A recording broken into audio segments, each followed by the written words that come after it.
에베소서 5장 1절 2절입니다. 향기로운 제물과 희생 제물 되신 예수님입니다. 그러므로 사랑을 받는 자녀같이 너희는 하나님을 본받는 자가 되고 그리스도께서 너희를 사랑하신 것 같이 너희도 사랑 가운데서 행하라. 그는 우리를 위하여 자신을 버리사 향기로운 제물과 희생 제물로 하나님께 드리셨느니라. 아멘. 오늘의 주제는 예수님이 우리를 위해서 향기로운 제물과 희생 제물이 되셨다. 5대 제사와 비교하면서 말씀을 드릴 거고요. 그러한 하나님의 은혜와 사랑을 깨달았다면 우리가 어떻게 살아야 되겠는가 하는 말씀입니다.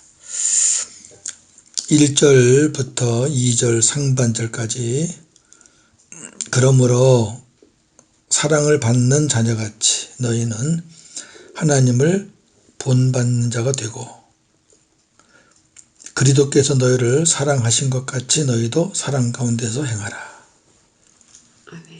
우리는 하나님의 사랑을 받는 자녀답게 하나님을 본받는 닮아가는 자가 되고 그리스도께서 우리를 사랑하신 것 같이 우리도 사랑 안에서 살아가야 합니다. 이렇게 시작합니다. 왜 그러느냐? 왜 그렇게 살아가야 되느냐? 2절 하반절. 그는 우리를 위하여, 우리를 위하여는 우리를 구원하시기 위하여, 또 우리의 죄를 위하여 여러 가지 자신을 버리사 향기로운 제물과 희생 제물로 하나님께 드려지셨기 때문에 우리가 그렇게 살아야 된다. 네, 그런 말씀입니다. 간단한 말씀이지만 우리가 향기로운 제물과 희생 제물의 의미를 알려면 레위기에 나오는 5가지 제사를 우리가 알아야 됩니다. 왜냐하면 그 5대 제사, 5가지 제사가 예수님과 관계가 있기 때문입니다. 다 예수님에 관해서 말씀을 하는 거죠. 자, 5대 제사가 번제, 소제, 화목제, 속죄제, 속건제입니다. 이 중에서 소제를 제외하고 나머지 4가지 제사는 피가 있는 제사입니다. 소제는 피가 없는 제사입니다.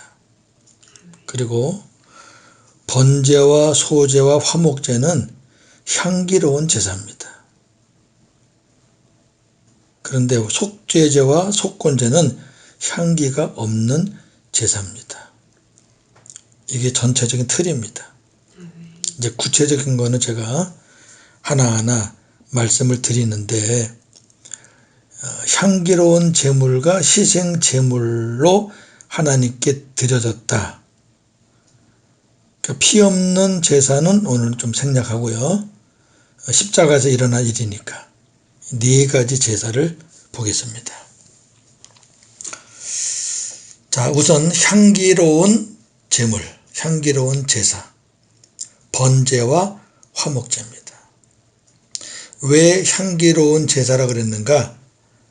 예수님의 자발적이고 헌신적인 순종으로 드려진 제사이기 때문에 그랬습니다. 자, 번제물은 제물 전체를 태우는 제사입니다.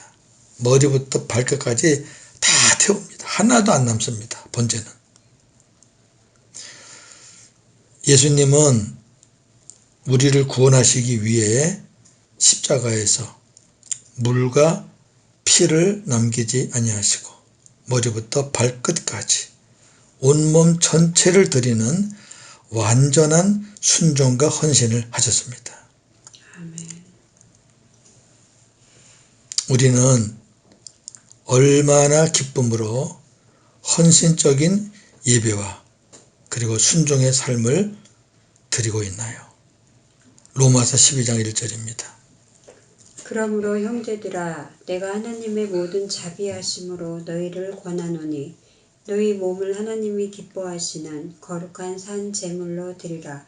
이는 너희가 드릴 영적 예배니라. 아멘. 예수님이 우리 때문에 온 몸을 다 물 한 방울까지도 다 쏟으셨잖아요. 그렇다면 우리도 하나님 앞에 거룩한 산 제물로, 산 제물, 나는 죽고 예수로 사는 그런 삶이죠. 얼마나 그렇게 살고 있는지. 두 번째, 화목제물입니다. 이 화목제물의 특징은 제사 후에 화평을 위해서 제사에 참석한 모든 사람이 제물을 함께 나누어 먹는 겁니다. 좀 특이한 제사죠. 예수님은 하나님과 죄인, 그리고 유대인과 이방인을 화평케 하시기 위해 십자가에서 화목 제물이 되셨습니다. 덕분에 하나님과 우리가 소통이 됐고 모든 이웃이 소통이 된 겁니다.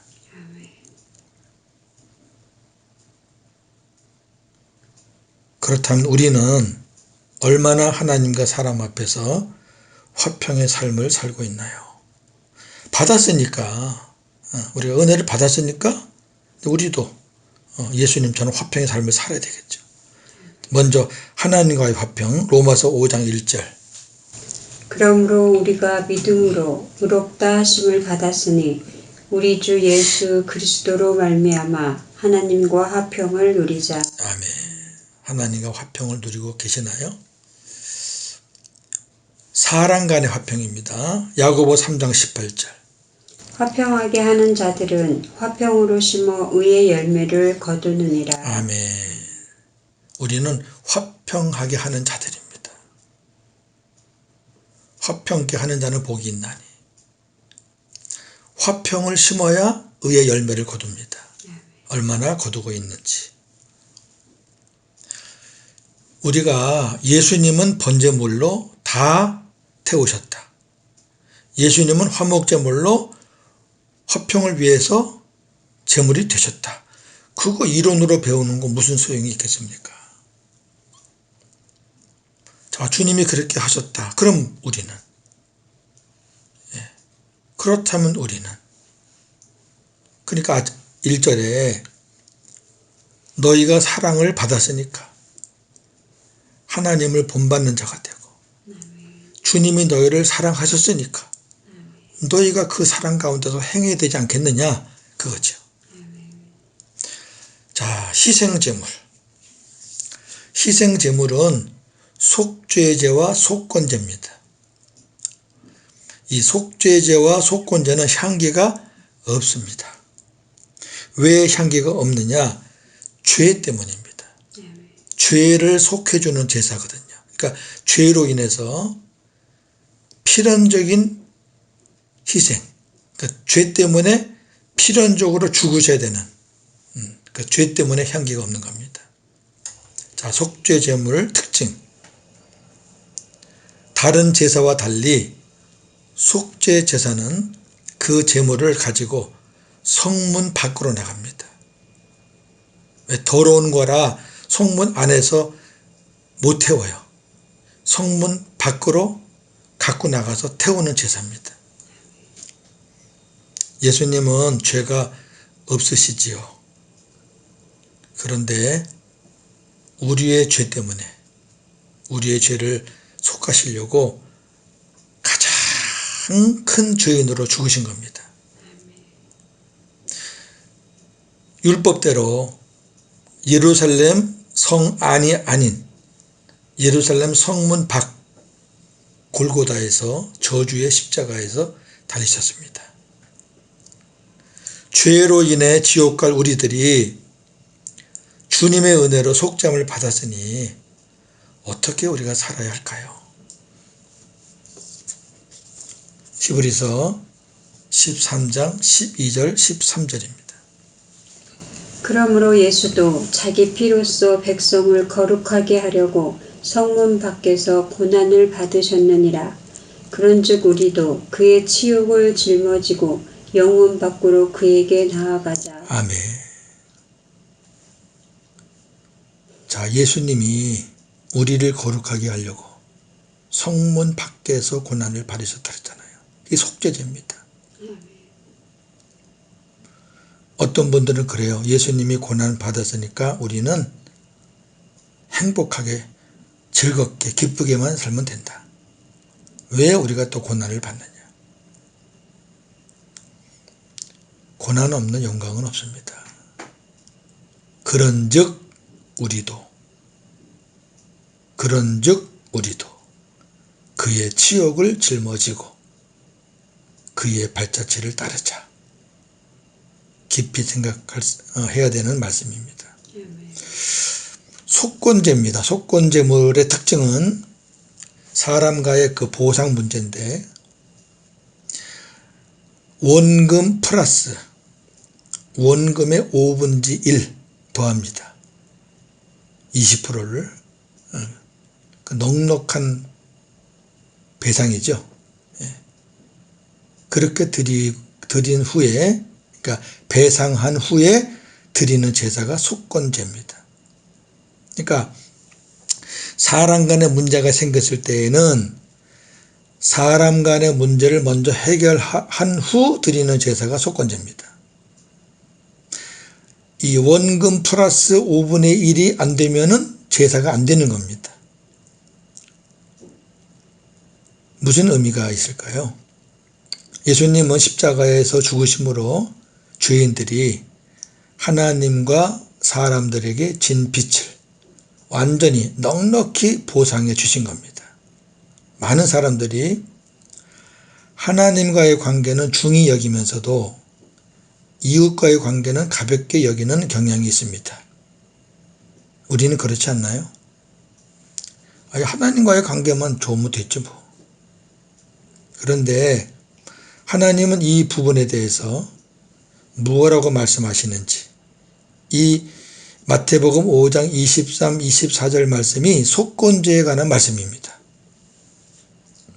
그러므로 예물을 제단에 드리려다가 거기서 내 형제에게 원망 들을 만한 일이 있는 것이 생각나거든 예물을 제단 앞에 두고 먼저 가서 형제와 화목하고 그 후에 와서 예물을 드리라. 아멘. 잘 보세요. 하나님 앞에 예물을 드린다는 것은 지금 예배하는 거잖아요. 그런데 형제 간에 원망 들을 만한 것이 생각이 난 거죠. 그러니까 마음에 걸리는 게 생기는 거죠. 그러면 잠깐 예물을 제단 앞에 그냥 두고 먼저 그 형제와 화목한 다음에 와서 예물을 드리라, 예배를 드리라. 그런 말씀이죠. 이게 속건제입니다. 이렇게 할 때 넉넉한 예배가 된다는 겁니다. 넉넉한 제사. 완전한 제사. 한 가지 더요. 우리는 하나님께 기도할 때 내 죄를 용서해 달라고 기도합니다. 보통 그렇죠. 그런데 주님은 기도문을 가르치시면서 이렇게 말씀하셨습니다. 네가 먼저 이웃의 죄를 용서하면 하나님 아버지도 너희의 죄를 용서하신다. 마태복음 6장 12절. 우리가 우리에게 죄 지은 자를 사하여 준 것 같이 우리 죄를 사하여 주시옵고. 아멘. 속건제의 기도입니다. 바꿔 말하면 우리가 우리에게 죄 지은 자를 사하여 주지 않으면 그 다음 기도가 없죠. 그런데 우리는 어떠한가요? 아무 생각 없이 주기도문 하죠. 주기도문은 암송하라고 준 게 아닙니다. 그 안에 있는 주님이 말씀하신 것을 잘 우리가 무슨 의미인지 받아서 실천하라는 거죠. 사람 간의 관계는 죽탕이면서 맨날 하나님 앞에 자기 것만, 그건 아니죠. 정리합니다. 예수님은 우리를 사랑하셔서 십자가에서 자신을 버리셨습니다. 우리를 속죄하시기 위해 향기로운 제물과 희생 제물로 하나님께 드리셨습니다. 그리고 우리와 함께 사시려고 우리 안에 오신 것입니다. 데살로니가전서 5장 10절. 예수께서 우리를 위하여 죽으사 우리로 하여금 깨어있든지 자든지 자기와 함께 살게 하려 하셨느니라. 아멘. 엄청난 복음이죠. 우리가 복음 안에서 하나님과 예수님의 사랑을 깨달았다면, 안다면 어떻게 살아야 하겠습니까? 주님의 마음으로 하나님과 이웃을 더욱 사랑해야 하지 않겠습니까? 오늘도 복음으로 승리하시는 저와 여러분 되기를 주님의 이름으로 축원합니다. 아멘. 하나님,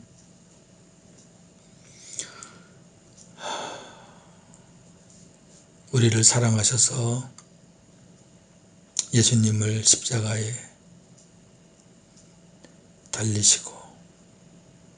달리게 하시고, 예수님은 십자가에서 향기로운 제물과 희생 제물로 자신을 버리고 하나님께 드리신 바 되셨습니다. 그리고 우리와 함께 사시려고 우리 안에 오셨습니다. 오늘 레위기의 향기로운 제사와 향기 없는 제사를 보면서 우리 주님은 다 쏟으셨는데 우리는 지금 어떻게 삽니까? 주님을 위해서. 주님은 하나님과 사람과 사람 간의 화평을 위해서 제물로 죽으셨는데 우리는 지금 하나님과 사람 앞에서 어떻게 살고 있습니까? 주님은 죄도 없으신 분이 온 인류의 죄를 다 걸머지시고 가장 큰 죄인으로, 그것도 예루살렘 성 밖 골고다 갈보리에서 죽으셨는데 우리는 어떻게 살고 있습니까? 예수님을 이용해서 부귀영화를 누리려고 하고, 예수님이 고난 당했으니 우리는 축복만 받으면 된다 그러면서 성공신학을 말하고 율법주의를 말하고, 죄송합니다. 우리도 그의 치욕을 짊어지고 영문 밖으로 그에게 나아가자 라는 말씀 다시 한번 되새깁니다. 넉넉한 제사, 넉넉한 보상은 사람 간의 관계가 정리된 다음에 하나님께 드려지는 제사. 우리는 하나님과의 관계를 빌미로 하나님과의 관계만 잘 되면 됐지 그러면서 사람들 간의 관계는 대충 합니다. 그러나 사람 간의 관계가 해결 안 된 상태에서 하나님께 드려지는 예배는 온전한 넉넉한 제사가 아니라는 것 다시 한번 되새깁니다. 감사합니다. 감사합니다. 오늘도 복음으로 승리하게 하옵소서. 예수님의 이름으로 기도합니다. 아멘.